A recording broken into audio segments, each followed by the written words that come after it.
Good afternoon, everyone. Once again, my name is Rudy Page, and welcome to another of our forums. In fact, this is a symposium, and this is will be known as the Women and Girls Health and Wellbeing Symposium.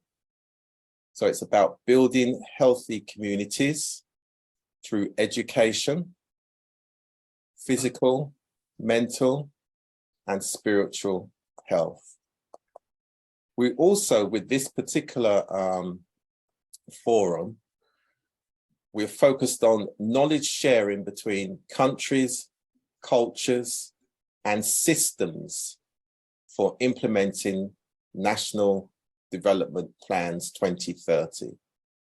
So this forum is aligned with the UN Sustainable Development Goals, with a particular focus on gender equality. So having said all that, we've got some great speakers lined up, and I'm really pleased to introduce our co-host for today is Ernest. Ernest, how are you, sir? Good afternoon, Rudy, where you are, and good evening to everyone else here down here in South Africa. Are we all good tonight? And I think everybody's good to go. Excellent, excellent. All right, without further ado, I just want to thank all of you for coming out and joining us in this first Women and Girls Symposium, which of course will discuss, amongst other things, as Rudy said, health and well-being, knowledge sharing, and all that goes with really building healthy communities. So indeed, we have a fantastic lineup. I see we even have a sign language interpreter for those that are challenged with hearing. So it's a fantastic evening indeed. Without further ado, I guess I should introduce myself. My name is Ernest. If you pick up any sound quality deteriorating, please just put your hand so I can come closer to the microphone. I'm the program director for eCenter for Women's Cancer and Maternal Health.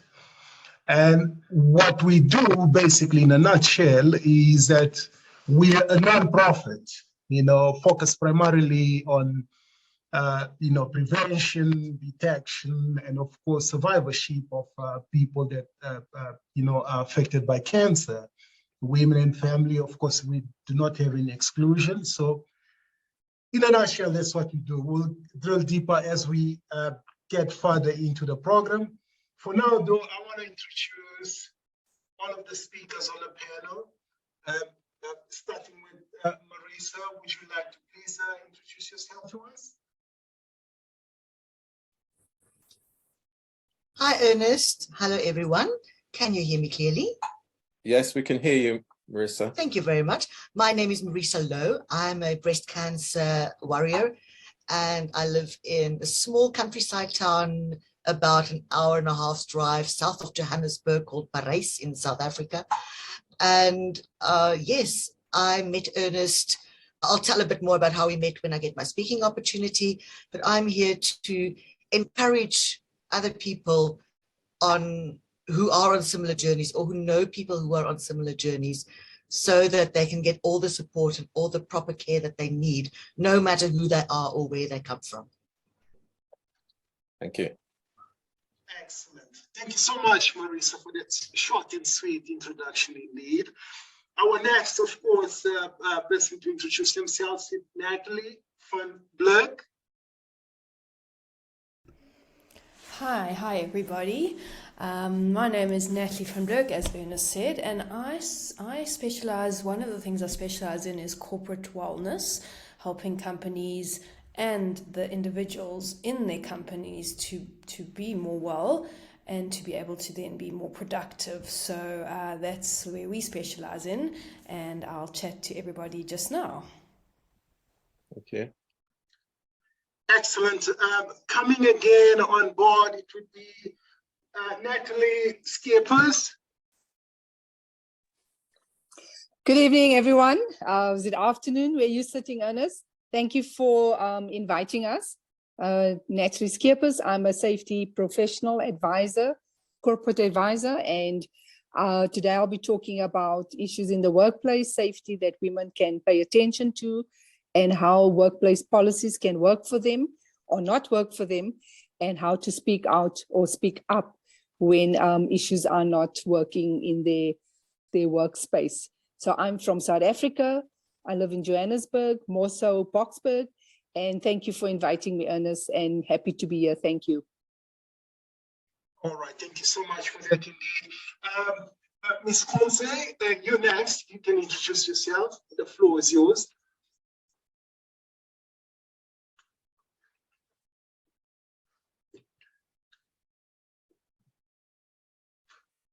All right, I think she's on mute, so we're gonna move to Debbie. Debbie, can you introduce yourself, please?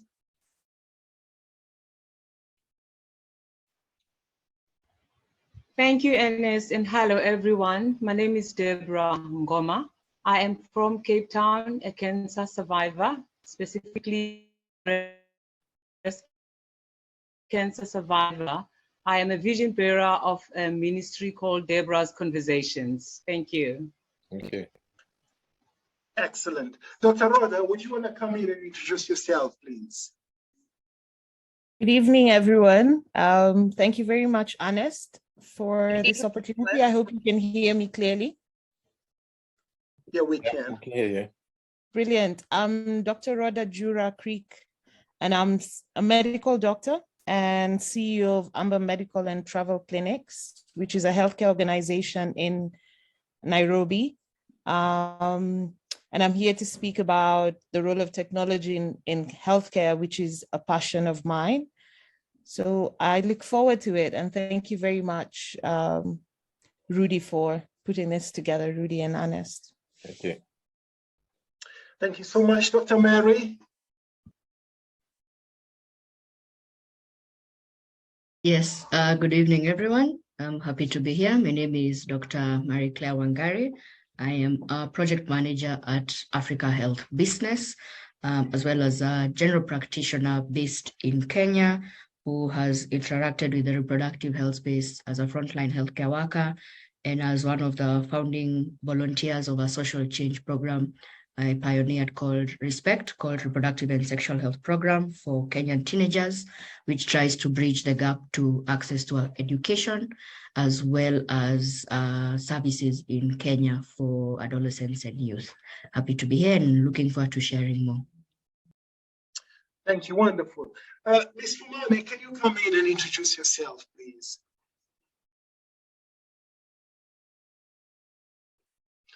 Fumane, can you hear me? Thank you, Ernest. Thank you. My name is Fumani Dipoto.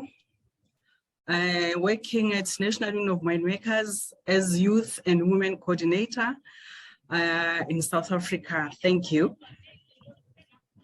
Excellent. That was short and sweet. Next, Ms. Sakani, can you introduce yourself, please?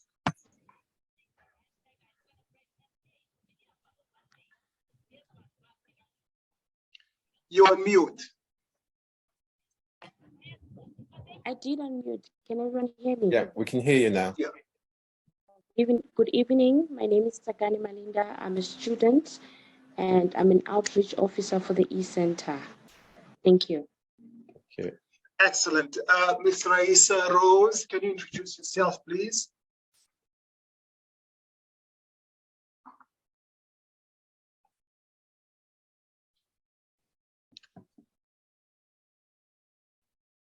I'm not sure if she can see the interpreter. Oh, there she can see the interpreter. She goes, hello, everybody. My name is Raisa Rose, and this is my sign name in the deaf community, and I represent women and girls, disabled women and girls in the community in South Africa. And I'm pleased to have this opportunity to speak to everybody today, to speak on behalf of all the people who are disabled in South Africa, especially in regards to some of the issues we face in the country. So yes, thank you very much. We're also very pleased indeed. Thank you so much. That was a wonderful introduction. I hope I've covered everybody. If I haven't, would you please just put your hand up? Right, Ernest, just before we go on, we've got a colleague, Ketty from Campaign Africa, who's just going to say a few words of encouragement to the speakers. So Ketty, if you'd like to come on, please. Good evening, everyone. And thank you so much for this grand gathering. It certainly has mushroomed into something absolutely beautiful. And thank you, Ernest, for working with Rudy in making this happen. And of course, the work that you've been doing in the past. And this is a great way for us to come together to share ideas. I'm part of Campaign Africa, which is, in a nutshell, then we get behind those who are passionate and campaigning for Africans. And that definitely plays a big role in young people, and mental health, wellness and health are important things. So I'm looking forward to this conversation. Welcome, everyone. Thank you, Rudy. Over to you, Ernest. Thank you for that. Thank you so much, Natalie. Really appreciate that warm welcome, and indeed the words of encouragement. All right, so I'm going to quickly take all of you. Not everybody's familiar with the e-center, and I'm just going to quickly, I prepared some slides, just about three, to give you an overview of who we are. If I can just quickly share that.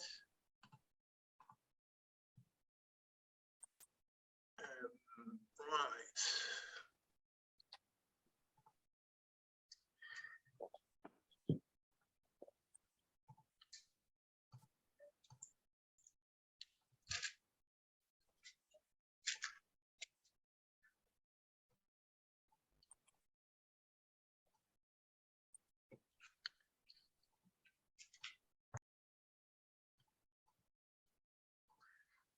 All right, so while I do the slide sharing, I could perhaps just take you through without even sharing the slide, because I seem to not finding, I've got too many documents open on my screen. So e-center, in a nutshell, as I said earlier, we a non-profit, solely created, established to assist women, to aid women, through their cancer journey, as we always say, the navigation process. Quite often, the work we do is not the most romantic, it's not the nicest of things, it's not like saving people, in war zones, and that it really involves, seeing people struggle, seeing people's pain, seeing people fearing the worst, So you're dealing with people's health. And I must say that I'm really being so lucky together with my team in that we've managed to help so many women, navigate their way through their cancer diagnosis, and it has been a very wonderful experience for me, and a learning one, of course, And in a way, I've since met so many friends along the way. Some of them are here tonight. You'll hear them speak, and it's really very satisfying work. I've never done anything as exciting as this, because to work with other people, really, especially those that are in desperate situations, such as being diagnosed with something devastating as cancer, and you work with them, you hear their hope, you hear their fears. That's the most, I don't think there's anything that can change one's life the way my journey has been working with people affected by cancer. What we basically, how we do our work, we tend to focus on three primary areas of, which is outreach, So we have a philosophy at e-center that you have to go to where people are, as opposed to waiting for them to come to you. So we tend to take our services where they are. In most cases, what we take with us, of course, is education. Tell people, how the whole cancer comes to be. But lately, of course, it's not just about cancer. In fact, one of the things we have picked up is that unless you deal with a whole entire spectrum of women's health, focusing only on one aspect is really just a waste of time. So you need to start right from primary health care, because then you can avoid the complexity that comes with things being detected later on when things are much more harder to deal with. I'm not going to go deep into the discussion because we need to open up the forum. There's many of you that need to speak. I will quickly hand over to, let me just quickly have a look at my program. Yeah, our first speaker, please. Yeah, first speaker.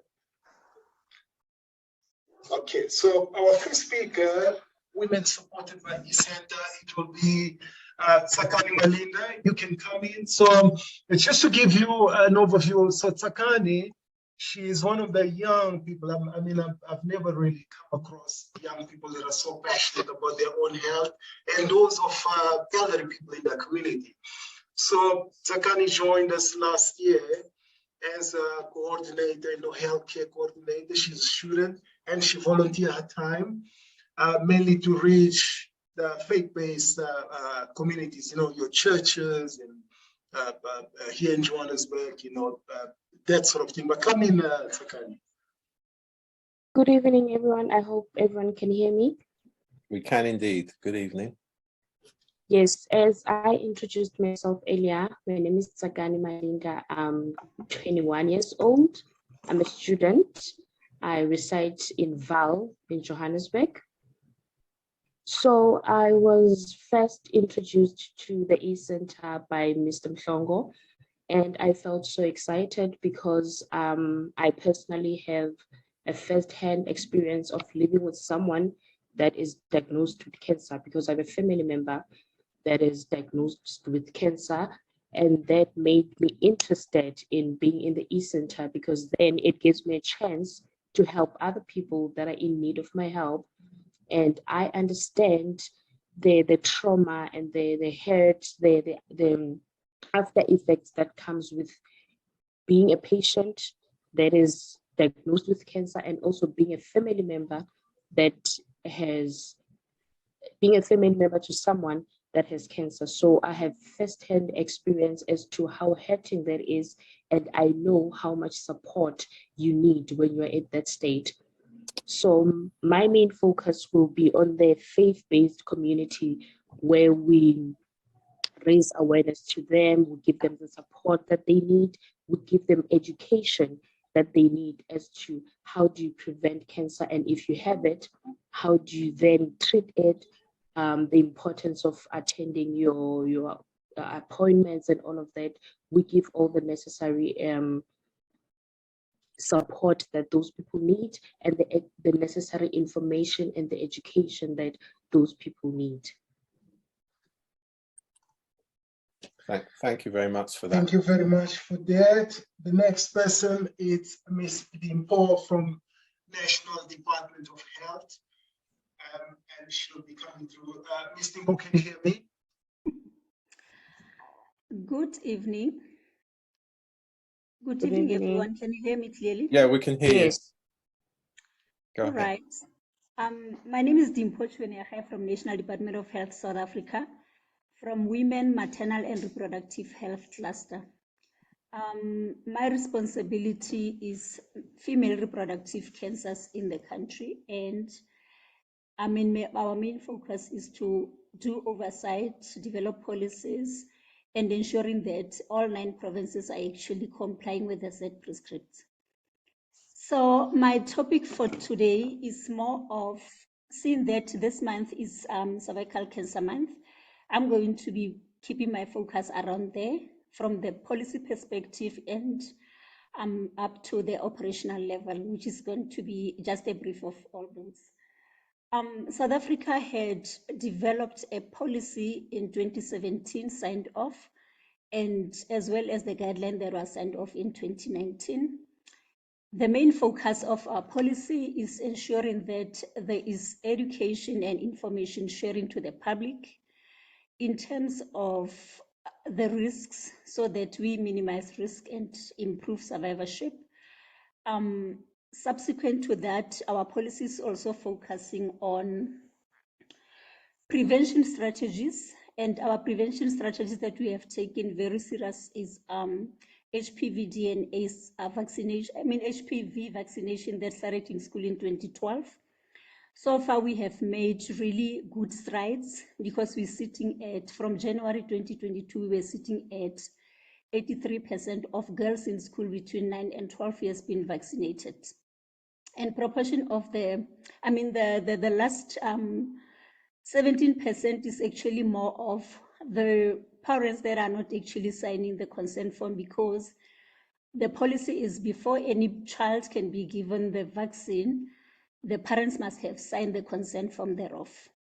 And subsequent to that are children, girls that are in private school that are actually not reached out. And part of our prevention strategy as well is running campaigns, ensuring that we do cervical screening. And we have actually different modalities in terms of cervical screening. We were actually doing the conventional smear, but we converted already in 2018 to do liquid-based cytology, which is more accurate in terms of the reliability of the results. And we are in the transition as we talk. We're moving to HPV DNA testing to be accurate.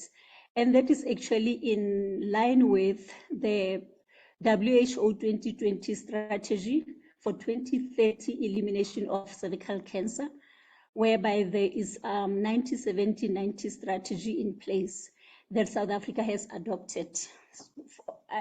For which the first 90 is actually ensuring that all girls between 9 and 13 years are vaccinated completely by 2030. And the 70 actually stands for the use of relevant screening modality to ensure that women are screened for cervical cancer. And the last 90 is actually ensuring that there is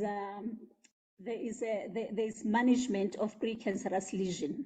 90% of women who are diagnosed with precancerous lesion are being treated effectively. So we are in line with the WHO requirements as a country. And other than that, our policy is actually talking to the improvement of access to the health facilities. What we've done so far is to ensure that from primary level, there is access for screening. And part of that is to ensure that all other precancerous lesions are actually managed at primary healthcare level, as well as district hospital, whereby the LEDs and the colposcopies are done right there, instead of what was happening before, where patients were actually transferred to the high level of care, which was taking longer for them to be seen before the precancerous lesion could actually develop into cancer. So that is part of the strides that we have made. And with the help of our partners, we have actually identified 3 provinces in the country to champion the HPV DNA, as well as the colpos, whereby the machines were distributed to those 3 provinces. One is KwaZulu-Natal, which was given 16 colposcopy machines, which were distributed even to the primary healthcare level, to ensure that we actually master what we thought would actually save women from cervical cancer. And 35 machines were distributed to Eastern Cape, and 25 of them distributed to Gauteng to ensure that. So as it is, we are actually waiting for the results to see the impact of what has been done, because the process only started in 2021 around June. So we're looking forward to getting results and ensuring that if we get really joy into what we have been doing in the previous year, we're going to be scaling up, ensuring that all provinces are actually doing the same as the 3 provinces. And part of our policy focus is linkage to care and treatment. Initially, patients were diagnosed on time, but they were not actually able to access treatment on time. So currently, the different provinces are mandated by the policy to actually ensure that there are regional units within provinces, so that it shortens the time whereby the patient gets diagnosed, staged, and put on treatment on time to improve survivorship. And for those patients that are not actually eligible for treatment, we have actually made a clear policy in terms of palliative care, because despite the fact that they have reached a level of at a point where they cannot be treated, but at least they must be pain-free as much as possible. So that is our approach. And then, having done all those things, we couldn't do it alone, but we do have partnership from private sector, from our civil society. Just to mention few, we had worked a lot with campaigning for cancer. We have worked a lot with cancer. We have worked a lot with Pink Drive, because Pink Drive is really doing a great job in terms of doing pap smears across the country in specific areas. So in that sense, they're actually improving access to the services, even in the deepest rural areas where some people cannot actually reach. And part of what we have done as the first 90 of the strategy 2030 is that we have actually successfully vaccinated 83% of girls in schools, in public schools. And part of that is that we have actually started what was recommended by WHO to do HPV DNA testing. We have selected KwaZulu-Natal as our province to do the HPV DNA, and our target was 1,000 people. So far, 600 people have already been using the HPV DNA test. We're just waiting for the results to be disseminated so that we can actually roll it out to other provinces. I think that's that from me. Thank you. Thank you very much for that. Indeed, I think it's a very broad, also comprehensive explanation to what the National Department of Health is doing. I am familiar with some of the, the programs that you guys are putting out there, and indeed, there's so much work to be done, but more has been done in that area of vaccination, and I must give congratulations to you guys with your team. This is the important. Our next speaker is Natalie Skippers. Dr. Natalie Skippers, you can come in. Thank you, everyone. Thank you for the introduction. So I'm actually a health and safety specialist, and I'm glad that we're talking about health and wellness issues, because it does impact on the workplace. And of course, when women or people get to the workplace, a lot of times there's no disclosure around the illness or the disease, whether it is personal or whether it was acquired from the workplace. So just to shed some light, what my contribution here tonight is that what we want to encourage women to do is to be open and to speak out and to speak up about issues that impact them. Because when you're in the workplace, a lot of times supervisors or managers are not able to access information on the employee in the workplace. A lot of this information are withheld, or sometimes held with occupational health practitioners or doctors, such as the previous speaker. So what we try and do is to encourage the openness in terms of reporting or informing managers. Of course, employees would be would feel that they don't want to disclose because there may be a discrimination, or there may be issues around the workplace, around actual activities or work that needs to be carried out.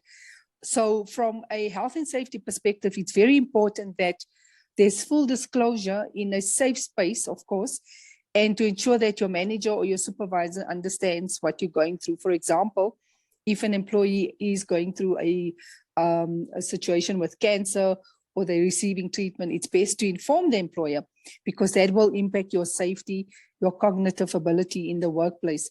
And what we call psychological safety, because if an employee feels that they cannot be open, they cannot disclose, they cannot discuss medication, especially in high-risk environments, it will impact on the employee's ability to be functional.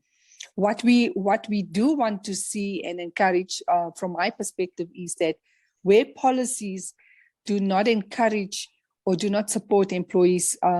They need to then be part of the process, part of discussing changes in the workplace. Remember, we are now technically working from home, some of us, so we've become lone workers.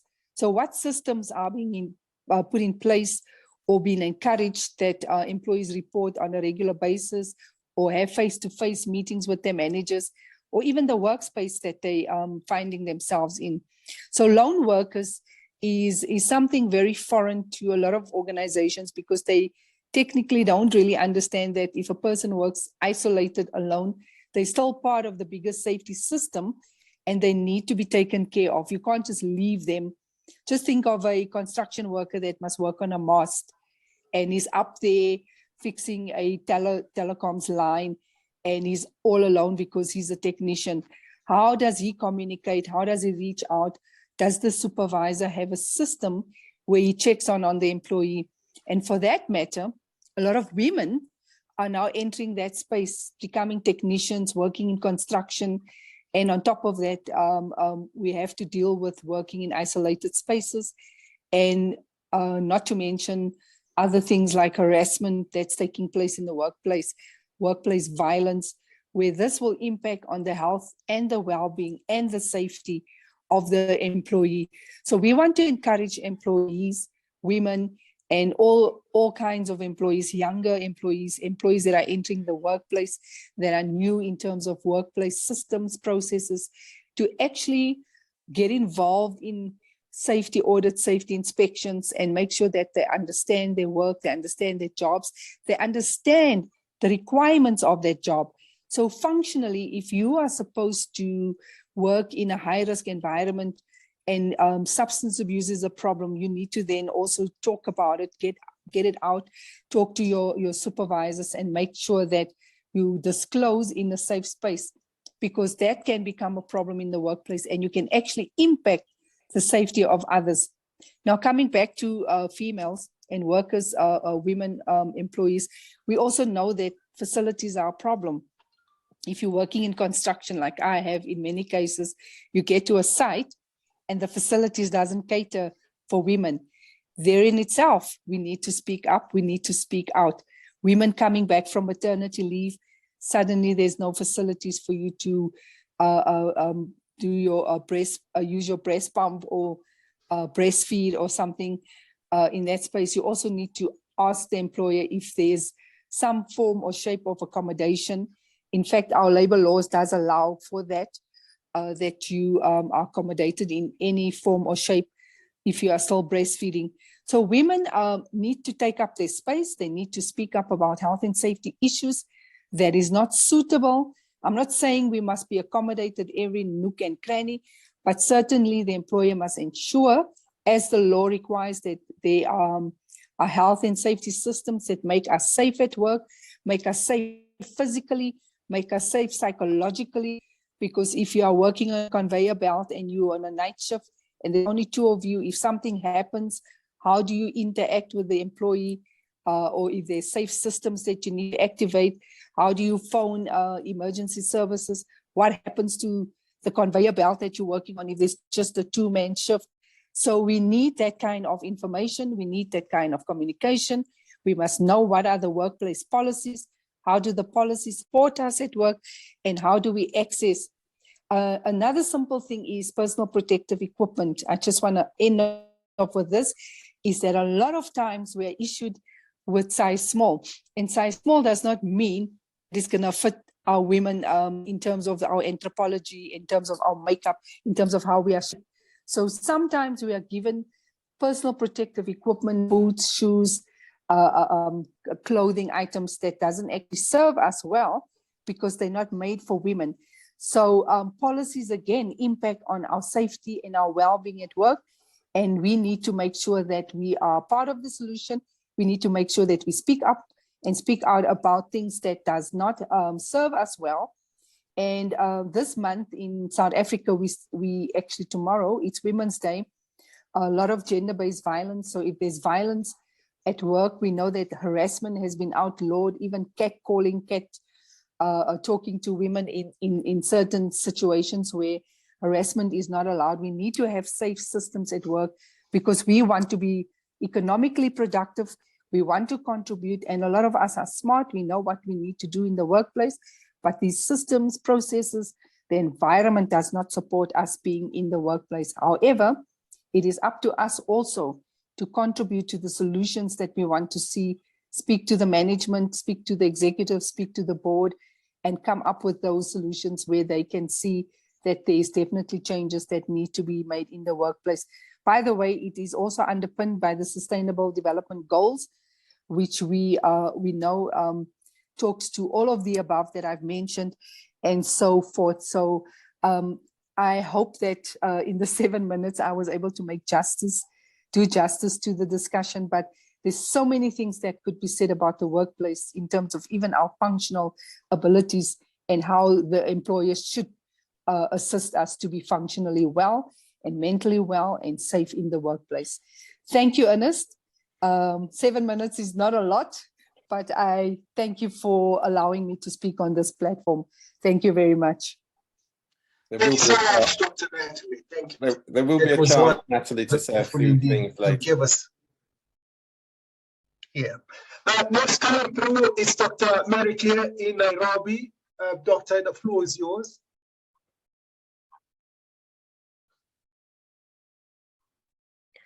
Thank you so much. Let me just share my screen real quick.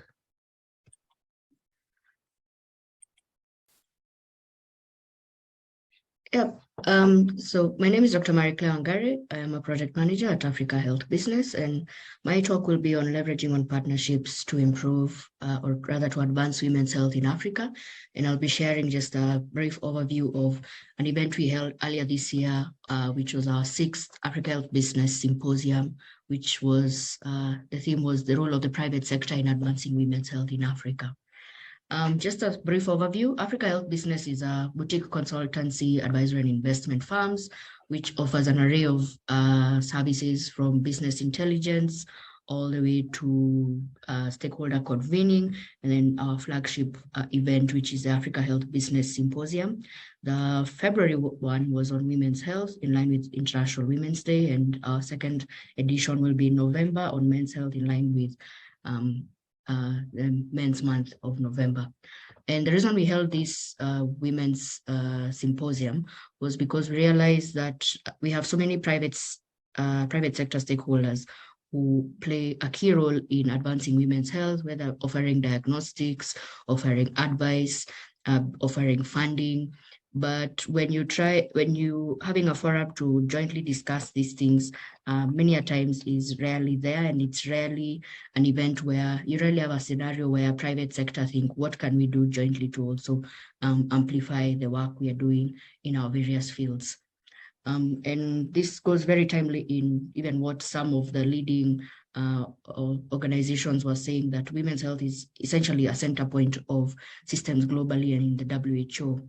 And especially equity is mainly a huge word that comes into play when you're talking about women's health, because women are a foundation of a family, but many a times getting the right access to care is quite a challenge, because as they're taking care of family or going through their careers, some things might fall into the cracks, such as access to equitable and quality healthcare. And AHBS has been there from 2016 on various arrays of topics and themes. And when we did this event, we had 61 countries, out of which 30 were African. And we were fortunate enough to also have 9 ministries of health there and 52 partners in attendance. And looking from public and private sector, we had about 420 people from the private sector and 101 from the public sector. And this just shows you that when you're talking about women's health, it's everyone's business. And it doesn't matter which corner of the world you're seated at, every country wants the best for their women. And we saw this with the attendance of our event, and we saw it with the side sessions we also had on various topics, including health systems for women's health, including matters to do with certain products, because certain companies did also come and show us their innovations they have. One company, Hologic, even has a women's index that categorizes women's diseases and all the findings they have found when using their diagnostics.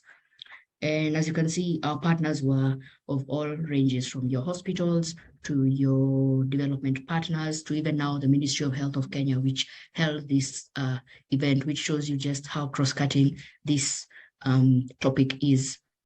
And the main things we did focus on was on matters to do with reducing the cancer threat, empowering women through reproductive, maternal, newborn and child health, universal health coverage, and then of course now matters to do with leadership and strengthening the health systems for Africa. And one key finding which I think resonated with me from this Africa Health Business Symposium was this particular quote from one of our speakers, which was, to strengthen and build resilient health systems on the continent, public-private partnerships are very vital, and they leverage on the strengths of both sectors, learning from each other and being harmonized so as to continuously, crucially build and strengthen the health systems which people interact with. And now, after this symposium, one of the key things that kept coming up was how can we all join efforts and hold each other accountable and improve the state of women's health in the region. And one crucial thing that was discussed in one of our side events was on how to have a private sector-driven coalition for women's health in Africa, which I just now keep on calling the coalition, which will now try and, if you have diagnostics and I have, maybe I'm a civil society and I'm good at bringing people together, how can we bridge the gap in care? And through this coalition, our hope is to focus on two main things, with the first focus area being reproductive health cancers, and then the second focus area being on maternal, newborn, child, and adolescent health. And the main things we'd like to achieve with this coalition, which we'll be rolling out later this year, are matters to do with knowledge and research, policy dialogue and awareness of the issues affecting women's health, and finally action. How can we improve the state of women's health through the various networks and platforms that we have across the region?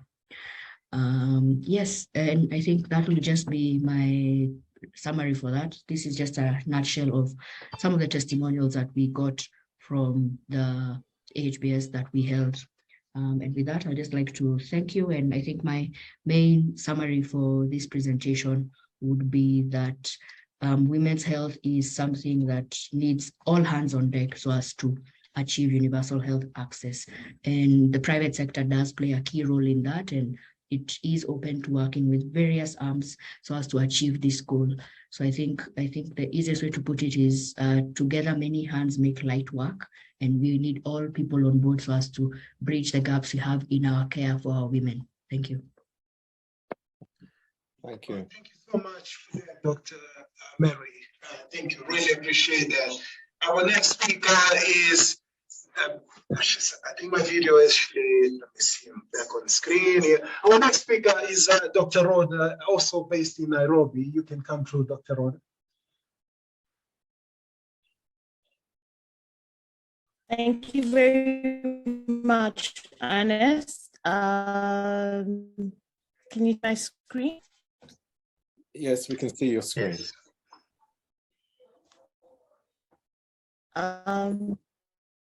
If you can just click on slideshow.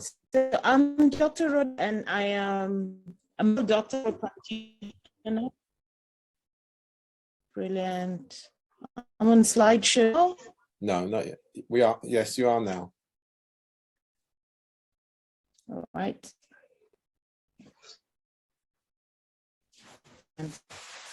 So I'm a general practitioner in Nairobi. My organization, Amber Medical Clinic, is quite diverse. We do offer primary healthcare centers in Nairobi. We also work with quite a few corporates in providing curated corporate wellness programs. And I'm glad that one of the speakers is speaking on this today, actually two of them. So probably we'll have a chat after this on any synergies that may exist. So thank you, Ernest and Rudy, for bringing us together. But today I'm going to talk about something that's a passion project of mine, which is the role of technology, not just in primary healthcare, but in self-care as well. Amber Medical Clinics is the organizer of the Africa MedTech Conference, which will be held in Nairobi in 2023. So I am hoping that I will see all of you there.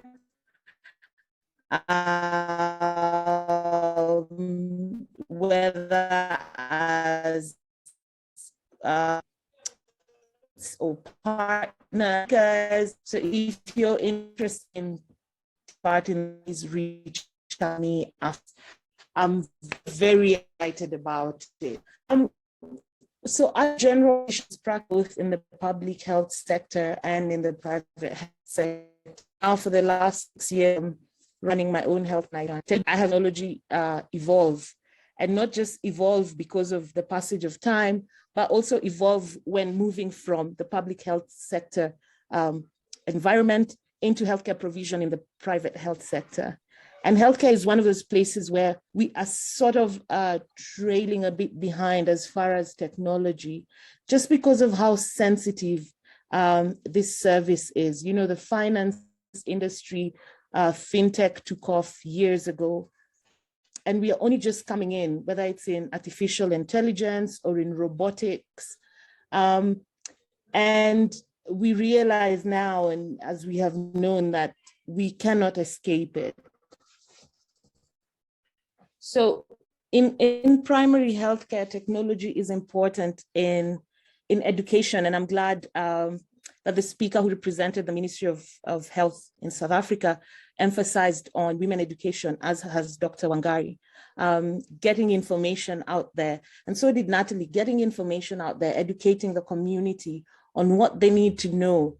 Because one big part, one of the pillars in primary healthcare is public participation. And you cannot have that when the community is not aware of what they ought to know about. So technology advances have improved research, they've improved accessibility to care, improved quality of care, and reducing patient risks, not just because patients know more and patients are more empowered, but also because doctors can be held accountable because there's access to data. You know, there's access to actual patient notes, including timestamps. So healthcare providers, not just doctors, nurses, technologists, are being held accountable. And technology has increased transparency in the delivery of healthcare, which has played a huge role in reducing risks, patient risks. We no longer have healthcare workers as the demigods that have come in to save you. Rather, we have the patient being a partner in the provision of their healthcare. And it is no longer strange to have a patient question the kind of medication they're being given, because they have access to this information at the touch of a button. And then, of course, data quality.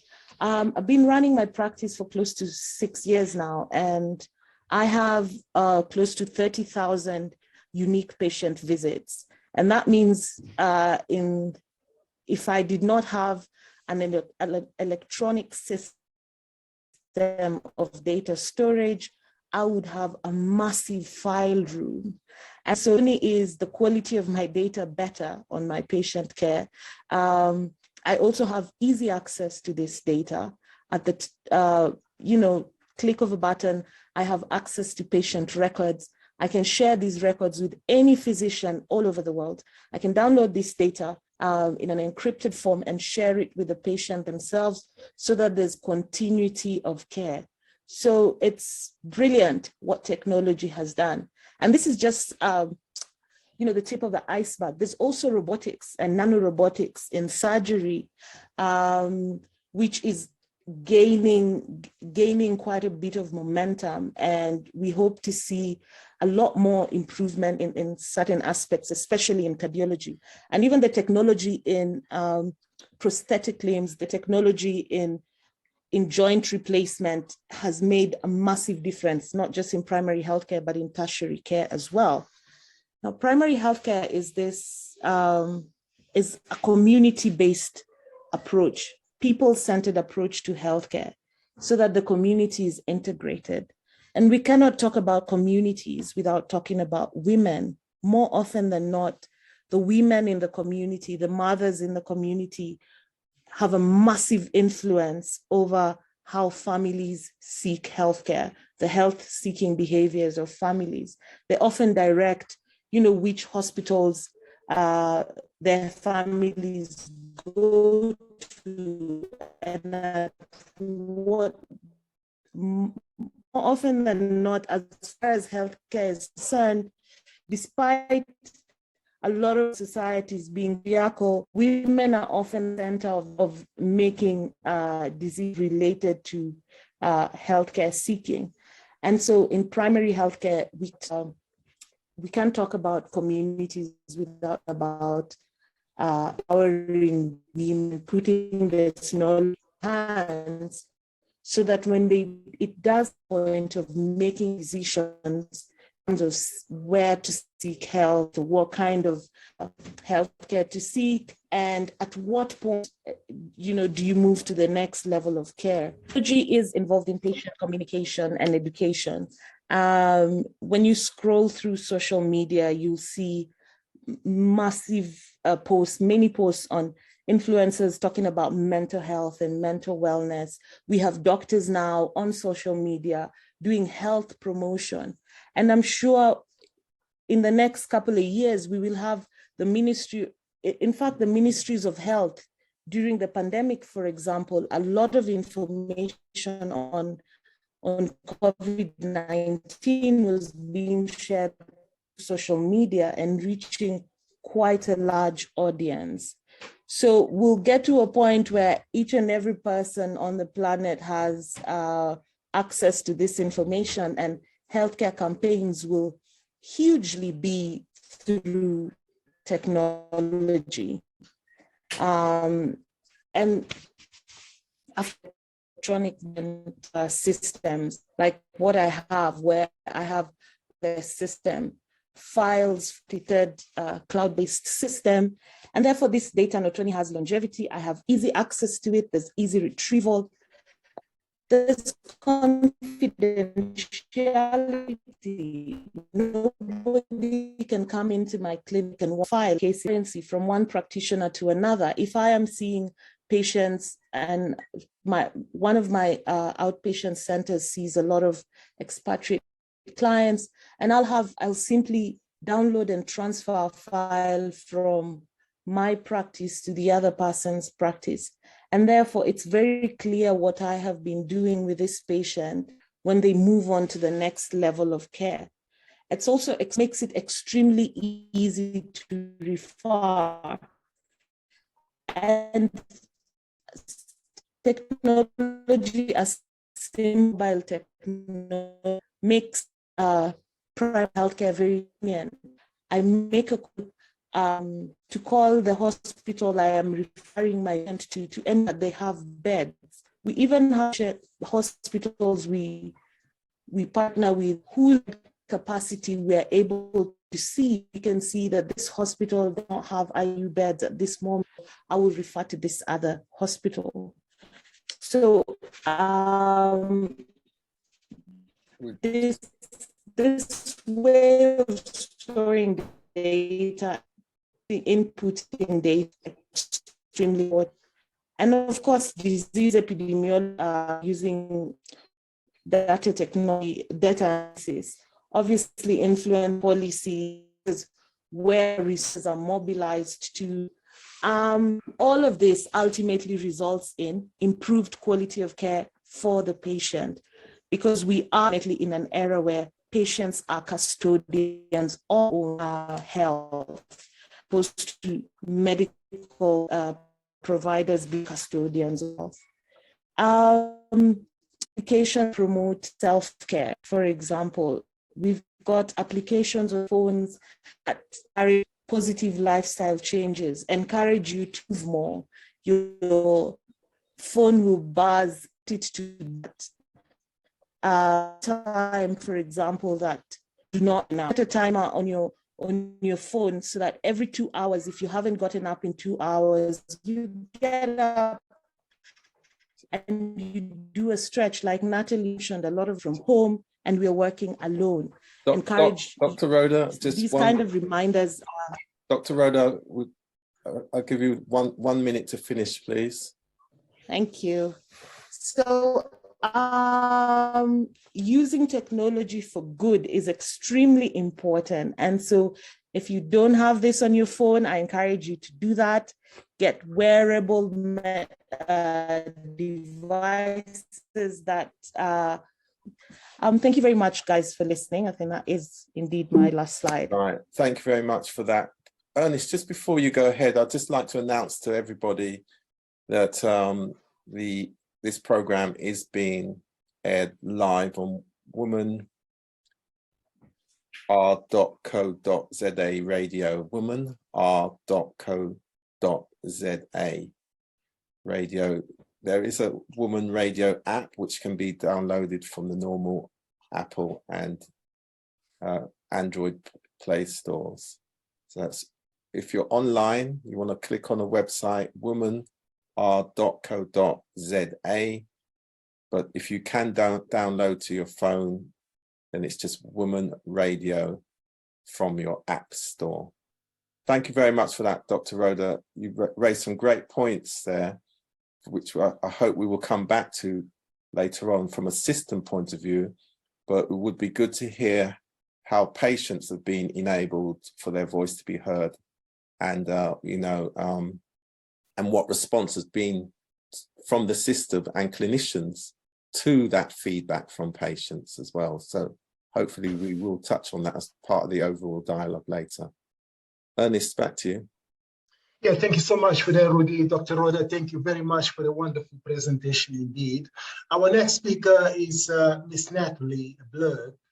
She'll be coming through. Natalie, the stage is yours. Thank you very much, Ernest. Thank you and Rudy for having me on the show. So as I said earlier, I am a corporate wellness coach. I work with, at Pela Wellness, we work with corporates to ensure they create this culture of wellness in each company. And a few of the speakers have spoken about corporate wellness. So my angle tonight will be on personal wellness, which forms part of corporate wellness, of course. And I'd like to encourage each person to turn their focus now on themselves. Everybody listening, everybody speaking, let's look at your own wellness and just sort of try and think how your inner wellness is. And before I start, it's interesting, the human body has roughly 30 trillion cells in the body. The brain has roughly 86 billion neurons all talking to each other and communicating. So the people we are and the person we are is an incredible being, and our inner wellness obviously affects every single cell. So I thought just to focus now and think about yourself, because I want to talk about investing in your own personal wellness. So I'm just going to quickly share my slides. Yes, talking today about personal wellness versus corporate wellness. As Dr. Nat said earlier, corporate wellness, corporate safety, very, very important. But I'm going to just chat quickly about your personal wellness and how important it is to invest in this personal wellness. And when we talk to clients, we say, think about your wellness like a wheel, a wellness wheel. And we often use the Grand Prix analogy, where if your wheel is not quite developed in every area, then you're going to be having a pup wheel and limping through life. So just think about the wellness wheel, and now think about your own wellness. What does your own wellness wheel look like? So we deal with wellness in 7 dimensions. You've got your body wellness, which is quite an easy one. Most people know their body wellness. Then you've got your occupational wellness. How is your wellness at work? You've got your soul wellness, mind wellness, emotional wellness, social wellness, and then at the center is your core purpose, your meaning in life. So now just spend a second or two thinking about each of these dimensions or spokes. And think, are you basically 1 to 2 on a spoke? Are you maybe 4 or 5 on a spoke? Maybe you 10 on a spoke. And think about how round your wellness wheel is, how well-rounded you are. And just quickly, as you're thinking about your wellness wheel, we get a lot of people and we do polls and we say, okay, draw your wellness wheel and just draw you these seven spokes from this wellness wheel. And each of the spoke is one of the dimensions. So as I mentioned, body, mind, emotion. And then put a cross where you think, or in your mind, put a cross where you think, say, your body wellness is. Maybe it's 2 or 3. Maybe you've got a backache. Maybe you don't eat so well. Maybe you always got a headache. Think about each of your own spokes. I'll just go through the definition of each one as you are thinking about your own wellness wheel. And I'll just spend a minute on this slide because we don't have too much time. So as I said, your body wellness, your optional functioning of living in the day optimally physically.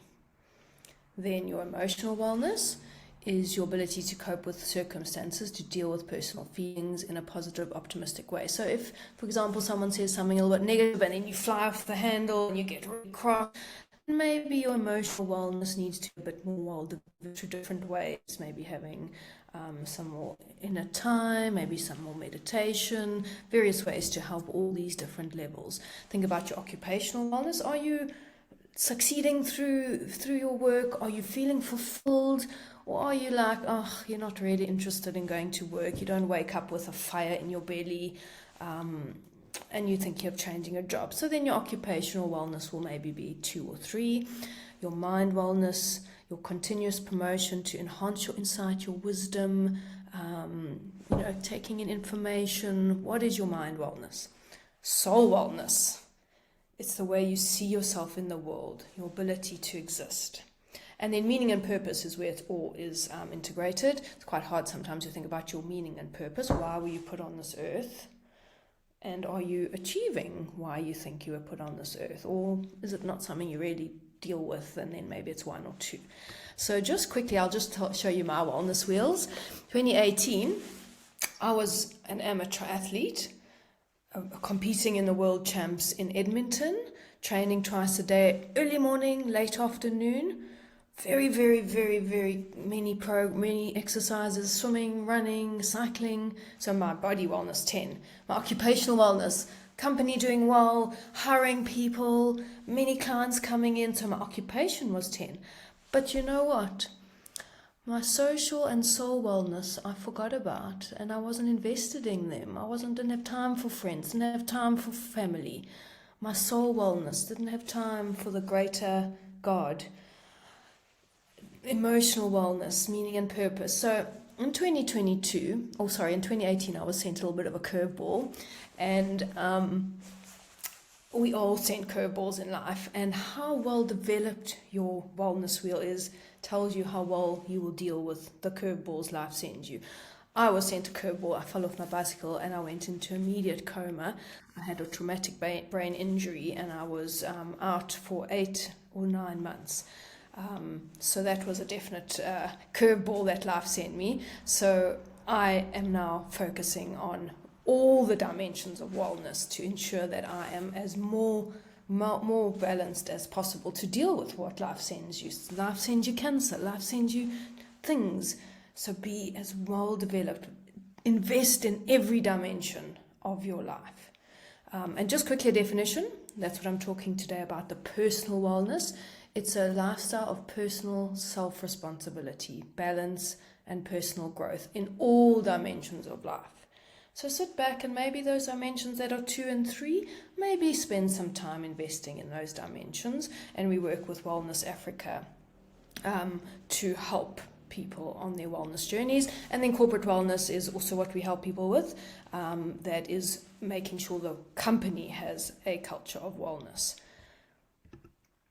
And what we suggest you do is think about how round your wheel is, how you are able to handle life's curveballs.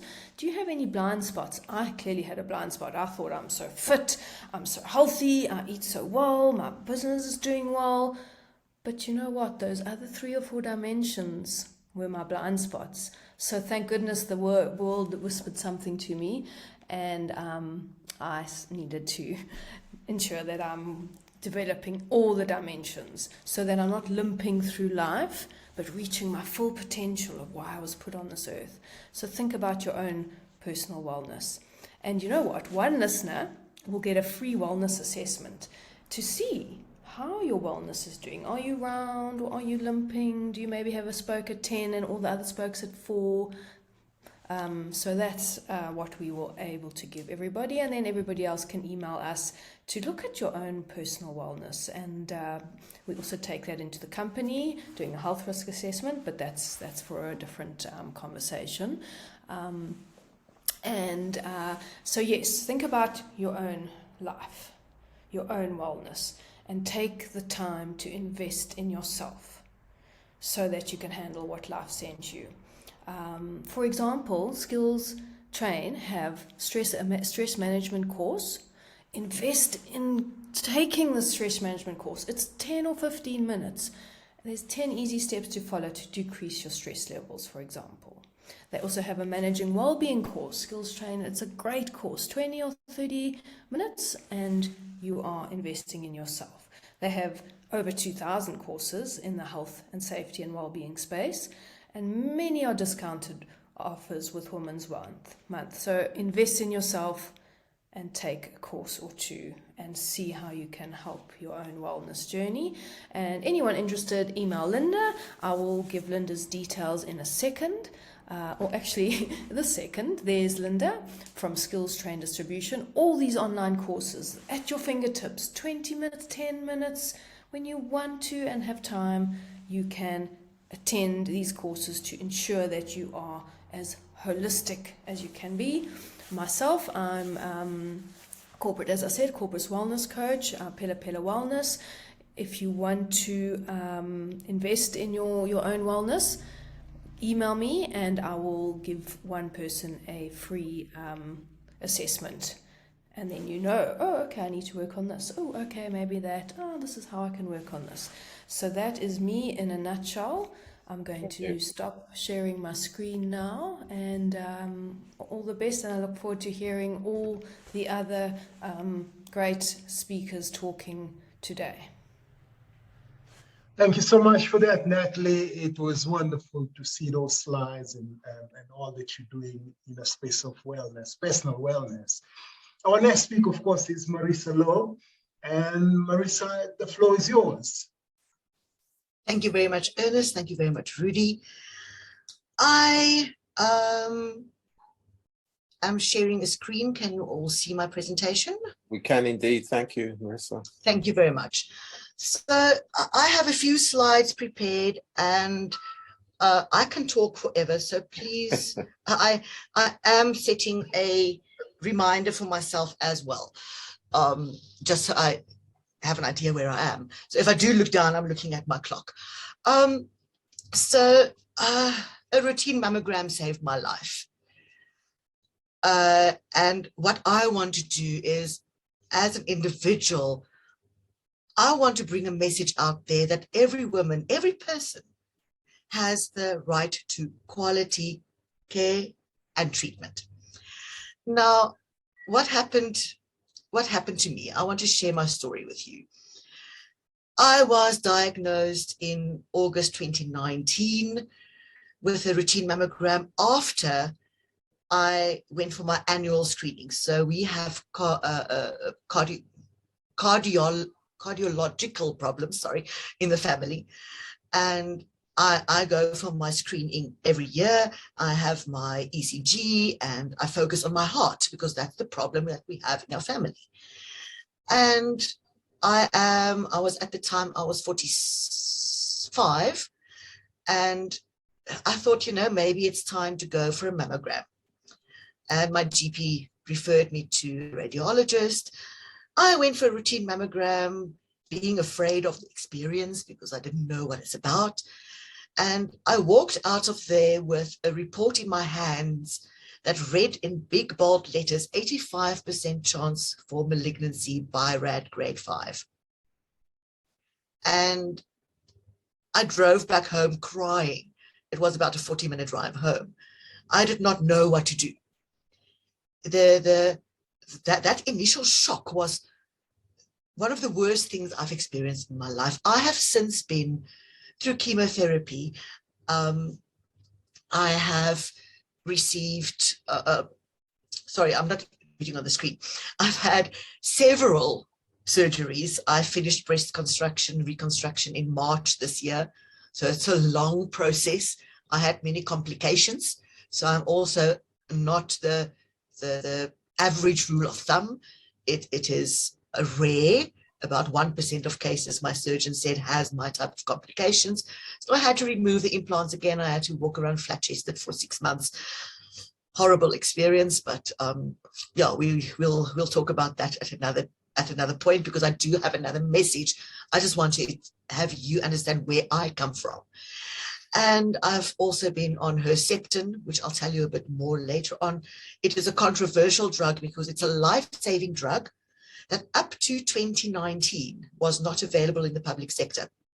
If I have done my research correctly, if anyone has more information than I have on that, please do enlighten me, because to the best of my knowledge, it was only available in the private sector up to 2019. And there's still a lot of controversy around the availability of the drug for HER2 positive breast cancers. Then, because my breast cancer is hormone positive, I also received hormone blocking treatment. I have been receiving hormone blocking treatment for the past 3 years. I stopped last week because the side effects are, I just can't cope with them. I would love to speak to both Natalie's about mental wellness in the workplace, specifically pertaining to breast cancer patients on hormone blocking therapy, because there's a cognitive decline. My concentration is shut, my memory is, I've lost much of my memory. My short-term memory is totally gone. And that is a problem in the workplace. I am a freelancer. I've been a freelancer since 2011. I work in the marketing consulting space, and I find it a real challenge to manage clients because I can't even remember what they said after I put the phone down. And that's not how I used to operate. So there's many challenges that come with the breast cancer diagnosis and living with breast cancer. I know we have one of our speakers here who says she's a breast cancer survivor, and I would love to chat to her either later in this discussion or in a private session about calling it breast cancer survivor, because for me, especially because it's hormone positive, the treatment's supposed to be 10 to 15 years. How is that? How does that make me survive? It makes me someone living with breast cancer, and that's not the most pleasant experience. But there's many positives to what I can share, because I want people to be encouraged and to know that you actually have access to amazing care. So I've taken this paragraph from the National Development Plan 2030, and it reads, by 2030, the health system should provide quality care to all, free at the point of service or paid for by the, or provided privately, sorry, I can't see on my screen, apologies. Paid for by publicly provided or privately funded insurers, focusing on prevention, education, disease management, and treatment. Now, I see I'm running out of time. I really would like to just finish this on the next slide. I'm not going to talk about it a lot. I will ask Ernest to distribute this presentation to everyone in attendance so that you can read the breast cancer control policy. I think Khomse mentioned it earlier about the control policies that they put in place in 2017. And yes, there's so much that government is doing and giving our people access to quality care. What I want to highlight is from that document, from the policy, the municipal clinics in your town should offer clinical breast examinations. So I live in a small town. We are about 20,000 residents, so it's not a big town at all. And I have been struggling for 3 years to get a mobile breast clinic unit in our town. We have so many people within our community who do not have access to the screenings. They don't know they can go to the municipality because our regional health departments aren't communicating that properly to them. So I think there's a huge gap that we to be addressed in terms of education to the people in our communities. We have several specialist breast units at our government hospitals, and they are world-class facilities. I was a private patient. I was really lucky and privileged to have a hospital plan that paid for 90% of my treatment. And, you know, those breast care units have the facility to treat you within 21 days, to provide you with verbal written communication.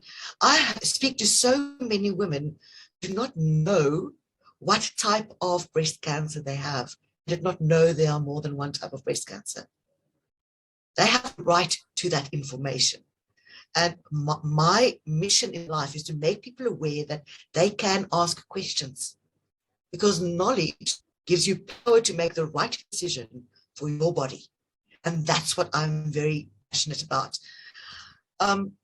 So I think I'm going to, because my time is up, I am going to ask Ernest to share my presentation.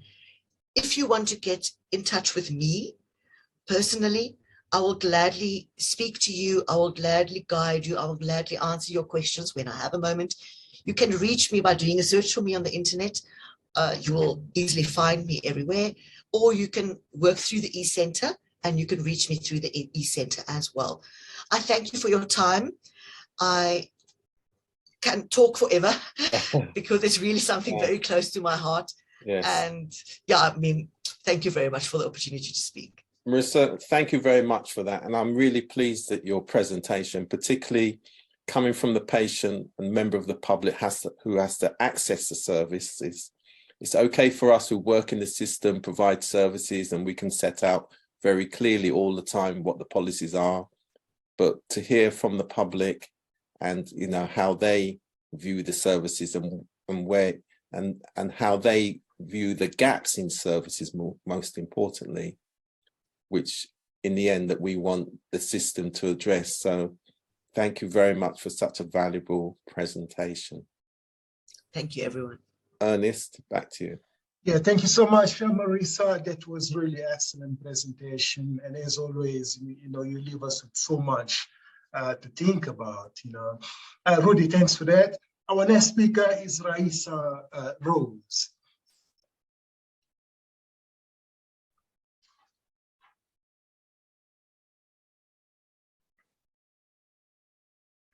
I think on our part as the deaf community, I'd like to speak on the deaf community and people with disabilities.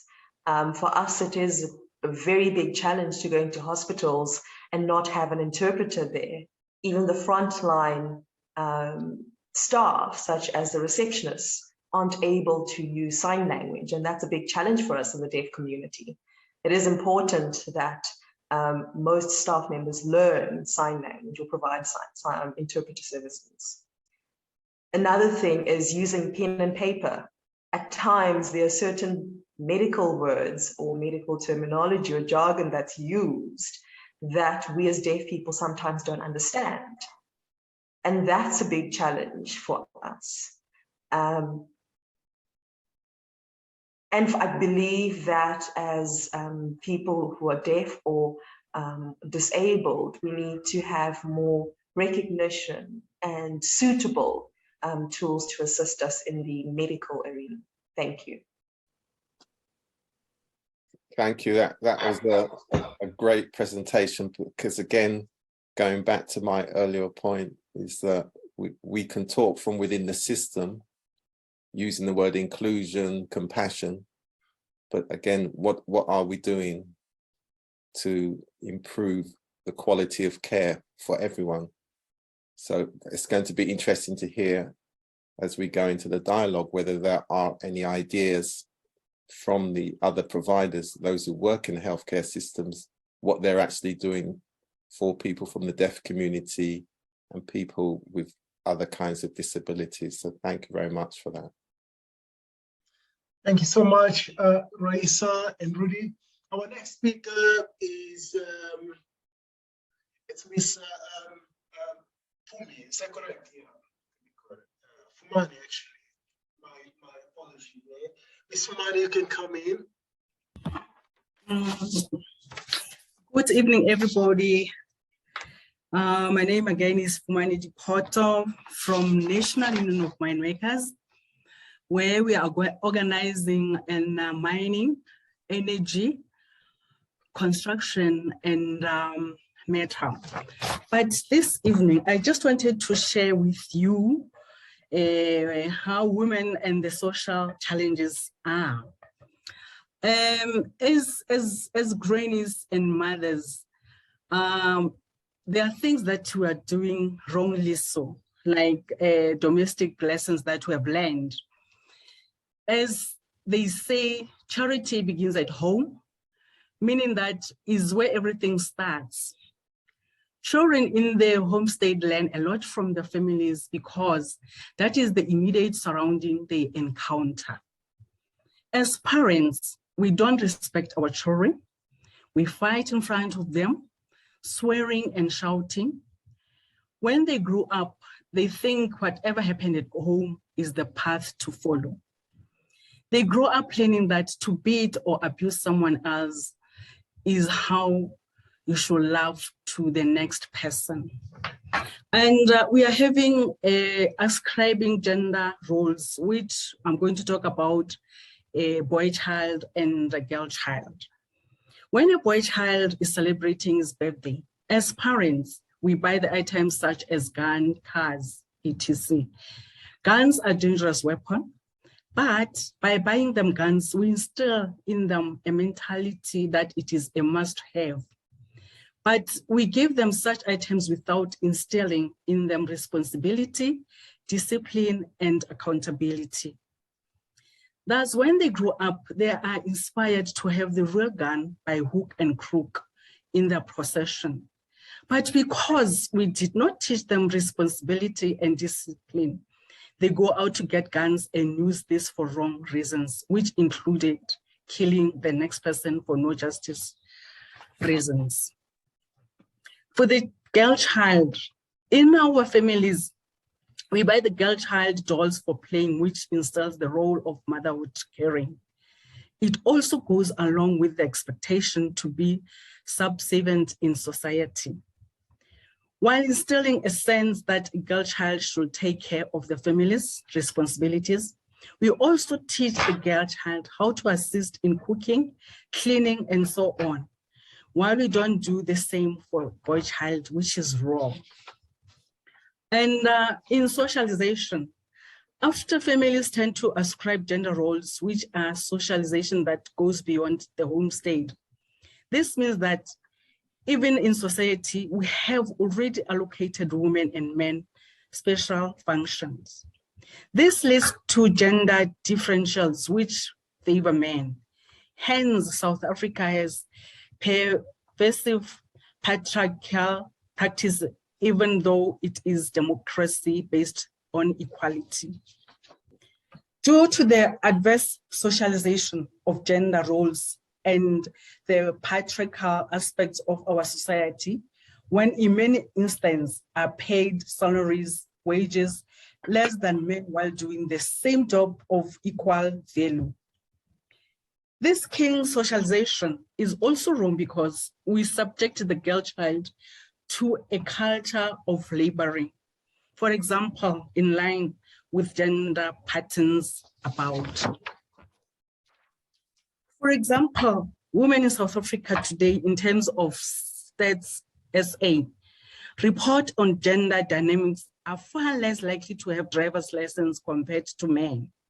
While women in the country are majority numerically speaking, but this affirms the gender disparities we create at the family into the society. Women's rights. Our children are misbehaving at schools, home, and in the community because of the laws that have been imposed. Our children are not respecting us as parents and teachers. We can't reprimand. They are expected to defer to elders, not to talk back to elders when opinions differ. We talk about poverty. South Africa has a population of about 61 million by June 2022. About 6% of the South African population, which is around 30.3 million people, lives in poverty, majority of which in women. Poverty affects women more than men when it comes to indigent households. For example, poverty was more severe on female-headed households compared to male or male-headed households. Women-headed families affected by poverty was 50% worse compared to 33.0 men pertaining to poverty effects in South Africa. This means there should be equitable intervention by government to give more support to women-headed households for us to be truly a democratic country that supports democracy and equality. The Constitution affords everyone that right to equality, women dignity, and a basic education. In 2013, around 99,000 learners in South Africa were expectant. So they will stay at home and not attend school because of their condition. But men and boys who made them pregnant continued in hundreds at schools. This is a paradox that women face in inequality. Hence, in many circumstances, men go on to study and qualify while girls or women drop out of school. However, because we are a constitutional democracy, girls are now allowed to come back to school after delivery in order to complete their schooling and not to be marginalized in oblivion. This is an important intervention by the education system in South Africa. This happens because penalizing learners because they fell pregnant is unlawful in South Africa. Again, we saw that there should be a vulnerability of girl children. Our children need support and assistance because they grow up in a country dominated by patriarchy and crime. 2 weeks ago, 8 young women were grabbed and raped by illegal foreign nations in Krugersdorp while shooting a music video. In this instance, you will realize that they were out there doing something positive per report. They were doing something that is positive and adding value to their lives than roaming the streets helplessly. But still, they become victims to men. We must condemn this because it has pushed our girls to be afraid to take initiative. Desperation effects. In some instances, women due to desperation resort to be sex workers to sustain themselves and sometimes to support their families. Sex worker is not an easy job, and it must be difficult to make such a decision. But jobs are unavailable in South Africa is 35% unemployment level, more than any other country in the continent. We must not condemn women who are forced into such kind of jobs, but we must be sympathetic to them. Pranami, 1 minute, please. But we must do every positively possible to advise our children not to fall into abusive relationship with elderly men just because they want Brazilian wigs and expensive clothing. In conclusion, we must now support women and girls to access education because that is the only weapon by which to fight patriarchy, gender inequality. Must educate you girl and women to desist from the parasitic culture. As women, we must never give up but support our children on keeping away from these male hyenas. Thank you so much. Thank you, Ms. Fumani. Thank you. That was so pertinent. And I think you actually touched on very important points when it comes to girls. You know, we're definitely going to have a follow-up discussion around some of the issues you touched, you know, opportunities for girls and the difficulties they encounter in the workplace, and of course, which again, it impacts on their lives, you know. Thank you so much for that. Our next speaker, it will be Debbie. Debbie, if you can come in, please.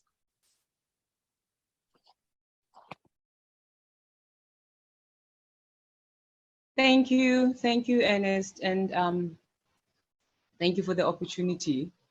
I greet everyone again. My name is Deborah, as mentioned previously. I am going to get into spirituality and my journey when I was diagnosed with breast cancer. A year ago, I was diagnosed with breast cancer. Few months before, just before that, I dove into an intense worship. I couldn't understand what I was going through, but whenever I will find an opportunity, I will just get into worship, pray, and to a point that sometimes I will just play music so high and people will be distracted because the guards will come from the complex saying, no, Sisi, you are making too much noise. People are complaining. But I will just be, sorry, I'm just having fun. I'm just in mode of worship. I never knew I was in preparation for a day that changed my life for better.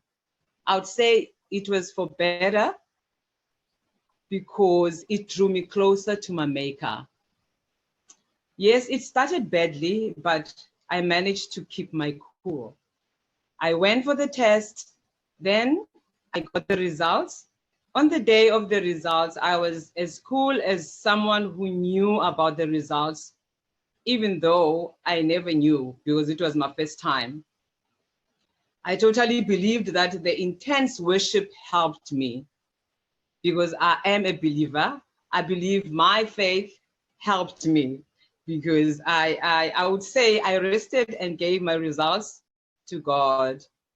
I remembered a scripture when I was told about the results. Immediately what came to my mind was that this diagnosis is not coming to me to kill me, but it has come to glorify God. To somebody else, it might be something that doesn't make sense. You are diagnosed with cancer, breast cancer, and here you are saying this hasn't come to kill you, because most people, when you hear cancer, people just think of death. But at that moment, I remembered the scripture about Lazarus who died, and the sisters were panicking, saying that if Jesus was around, Lazarus wouldn't have died.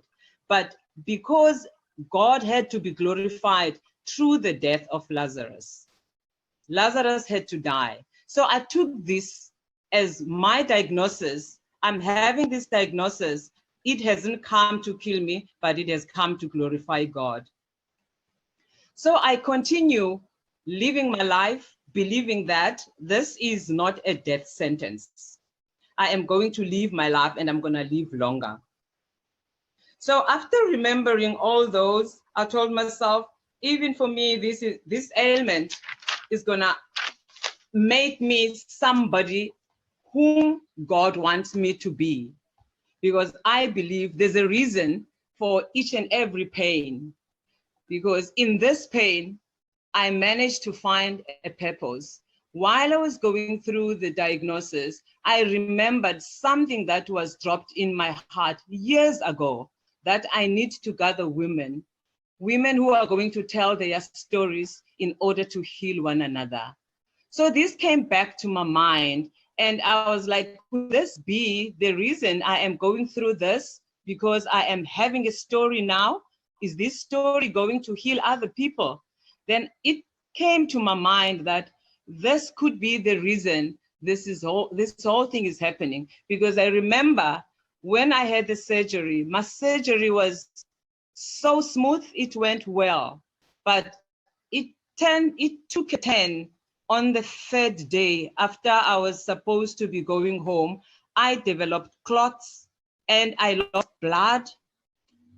I couldn't go home. I had to stay in hospital again so that they can check what exactly was happening, because I was losing a lot of blood.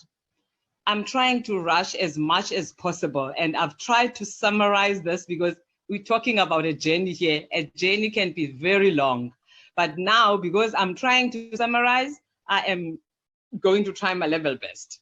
So now I had to go to surgery 3 times within a space of 2 weeks because I was losing a lot of blood. Then after all this, I remembered that when God spoke to me about gathering women, he referred me to a woman with the issue of blood in the Bible. The woman with the issue of blood, who is from Matthew 9, verse 20 to 22. That woman had an issue for 12 years, but when she touched the garment of Christ, she got her healing. So for me, it was about that woman. But when I look at my situation, I realized that I have lost so much blood, and God spoke to me about a woman who has lost blood in the Bible. Then I realized I am the woman with the issue of blood. So now I had to tell my story as it is, because now there are women out there who would want to understand, how did you manage to cope with this? How did you manage to receive this news so calmly? Because most people get hysterical when they get such news. So for me, when I realized that this is the blood that I was referred to, the ministry of gathering women started. Today, as I'm speaking, from that, I managed to gather women that are telling their stories in order to heal one another. From my diagnosis, I changed it to something positive. Instead of crying day and night, being miserable that things have happened because I am unable to get to my journey as it is, because so much happened. I remember, people will remember when Charlotte Maxeke caught fire. I was one of the patients who were supposed to go for surgery. At that time, no one knew what was going to happen to us. We could phone, but no one would tell us what we can do. But eventually, I had to go to Bara. Then I got help there. But fortunately for me, my family's in Cape Town. They asked me to come back to Cape Town. Then I was helped in Cape Town. But all what I'm saying, my faith healed me. The doctors who were used by God helped me to go through my journey. But I thank God that through my diagnosis, Deborah's Conversations was formed. And today we gather and we heal our souls through telling our stories.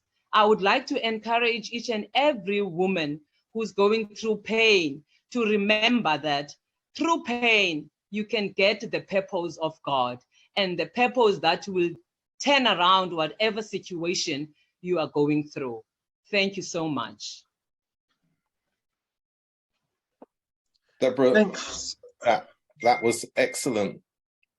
And you have reinforced the importance of faith and spirituality does have a role in terms of when it comes to our well-being.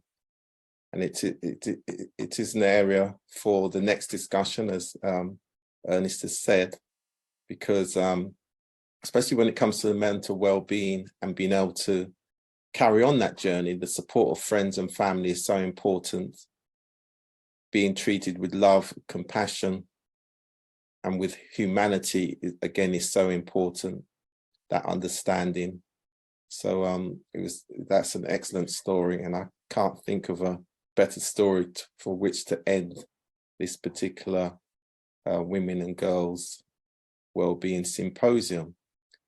And I'm really pleased to, first of all, thank all the speakers and the participants as well, but also thanks to the other radio stations that will be rebroadcasting this message, so it will be going across the globe. So that's Women's Radio, as we've mentioned already. We've got Africa Global Radio, who are based in Accra, and we've got Ghana, Accra, Ghana, and we've got Fresh FM Radio London, based here in London, always connecting to other stations. We're always interested in health and well-being content from around the world. We're always pleased to host dialogues. And in fact, we look forward to you coming on some of the dialogues that we run all the time here in the UK, because having that broader diaspora involvement is important to us, and hearing the other voices as well. Yes, we're very much about the system and how the system operates, but we are really clear that the first goal of any healthcare system is to deliver high quality care. The second goal being it should be accessible, it must be accessible, and we must do our best so that inclusion is high up on the agenda. That's why I'm really pleased that we had the perspective from the deaf and disabled speaker. And Ernest, I would hope that in future we would also have people, representatives from within the system, who can come on to our platforms and actually explain how they are responding to the specific needs when it comes to inclusion. And there will be lots of other, I'm sure there's some good practice out there. So I think, you know, a good practice, knowledge sharing, where the system has taken on the most difficult cases and, you know, improve people's lives and their well-being in that way. I think that, again, that would have a lot more value to what we're doing. Because as we say in health here in the UK, because we have our challenges around inclusion, particularly for African and Caribbean population groups and other groups within society, that the reality is that people do have to take the maximum path of resistance from a system point of view, because there's always a level of indifference. So it's what we can do to assist those who think about that. And I'll go back to my final points. It's important people are treated with love, compassion, and humanity. And it's the best outcomes for all of us. So on that note, thank you very much. Ernest, keep up the good work and keep those spirits high. It is about your wellness, or our wellness first. And then of course we do think about others, but you know, it's important that we do think about ourselves and our well-being. So thank you very much, everybody, and good night. Thank you. Thank you. Thanks.